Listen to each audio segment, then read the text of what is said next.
As punishment for bringing me here for no reason, I will give you this entire poem.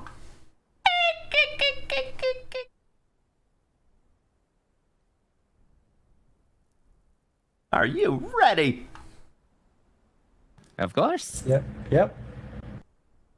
Once upon a midnight dreary, while I pondered weak and weary over many a quaint and curious volume of forgotten lore, while I nodded nearly napping, suddenly there came a tapping, as of someone gently rapping at my chamber door.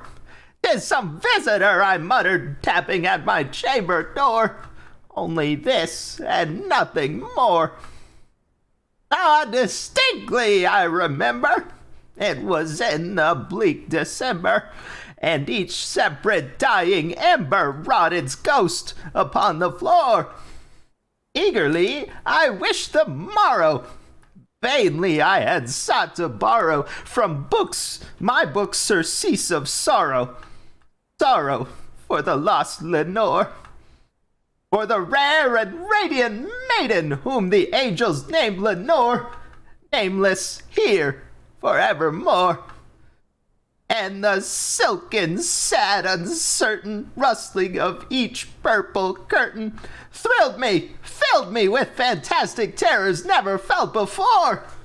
So that now, to still the beating of my heart, I stood repeating, "'Tis some visitor entreating entrance at my chamber door.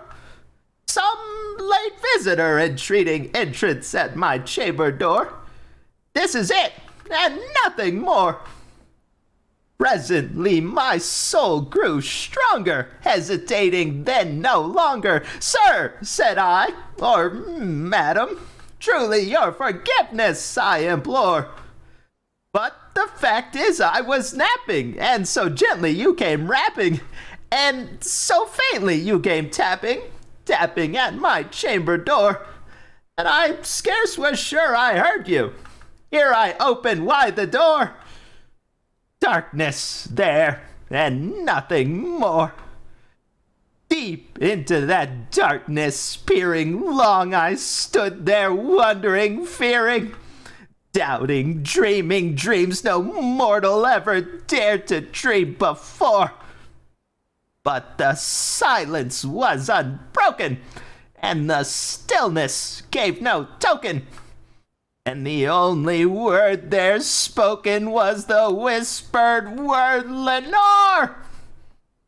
This I whispered, and an echo murmured back the word, "Lenore." Merely this, and nothing more. Back into the chamber turning, all my soul within me burning. Soon again I heard a tapping, somewhat louder than before. "Surely," said I, "surely that is something at my window lattice. Let me see then what thereat is, and this mystery explore. Let my heart be still a moment, and this mystery explore. 'Tis the wind, and nothing more." Open, here I flung the shutter, when, with many a flirt and flutter, in there stepped a stately raven of the saintly days of yore. Not the least obeisance made he, not a minute stop or stayed he, but with mine of lord or lady perched above my chamber door, perched upon a bust of Pallas just above my chamber door, perched and sat, and nothing more. Then this ebony bird beguiling my sad fancy into smiling, by the grave and stern decorum of the countenance it wore. "Though thy crest be shorn and shaven, thou," I said, "art sure no craven, ghastly, grim, and ancient raven wandering from the nightly shore. Tell me what thy lordly name is on the night's Plutonian shore." Quoth the raven, "Nevermore." Much I marveled this ungainly fowl to hear discourse so plainly, though its answer little meaning, little relevancy bore. For we cannot help agreeing that no living human being ever yet was blessed with seeing bird above his chamber door, bird or beast upon the sculptured bust above his chamber door, with such a name as Nevermore. But the raven, sitting lonely on the pallid bust, spoke only that one word, as if his soul in that one word he did outpour.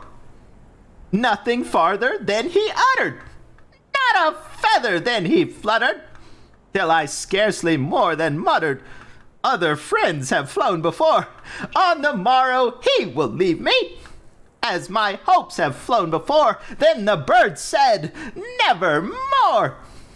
Startled at the stillness broken by replies so aptly spoken, doubtless, said I, what it utters, only stock and store, taught from some ungainly master, whom unmerciful disaster followed fast and followed faster, till his songs one burden bore, till the dirges of his hope that melancholy burden bore, of nevermore.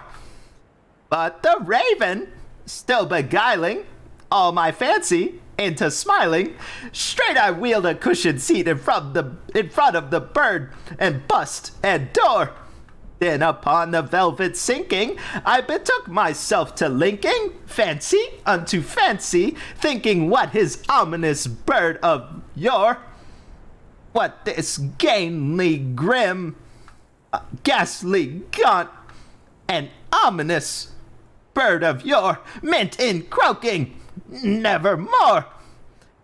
This I sat engaged in guessing, but no syllable expressing to the fowl whose fiery eyes now burned into my bosom score.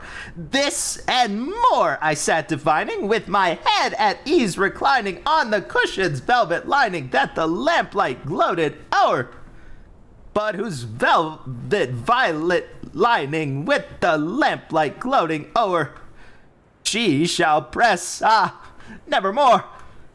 Then methought the air grew denser, perfumed from an unseen censer, swung by seraphim whose footfalls tinkled on the tufted floor.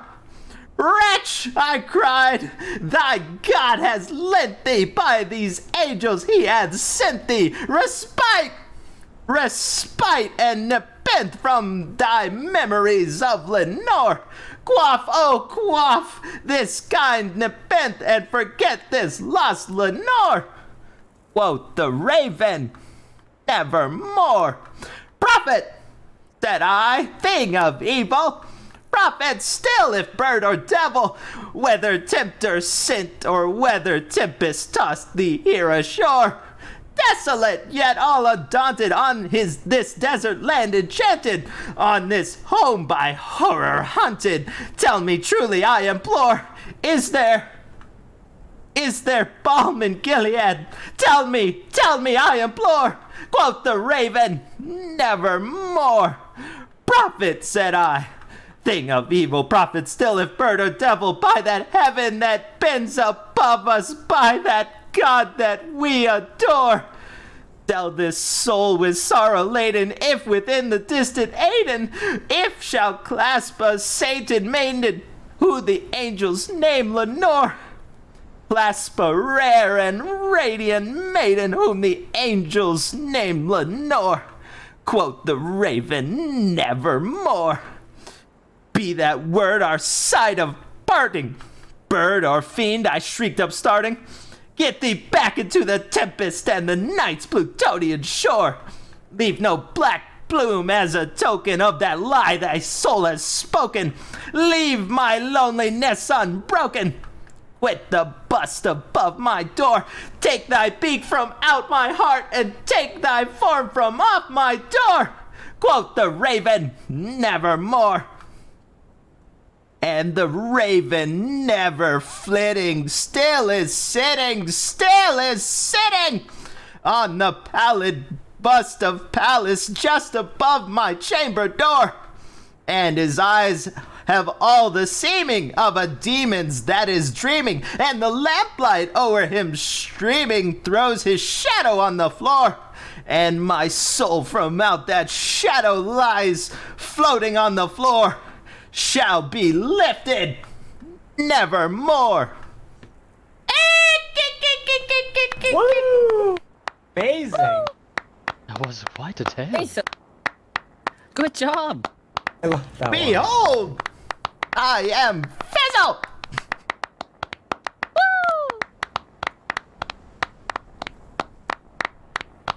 There is no way you lose the talent show. Incredible. Anyway, here's Wonderwall. What's that? What's that? I'm just kidding. Never mind. We can do that Nevermore. next time. All right. That was really Who's good. Fizzle. next?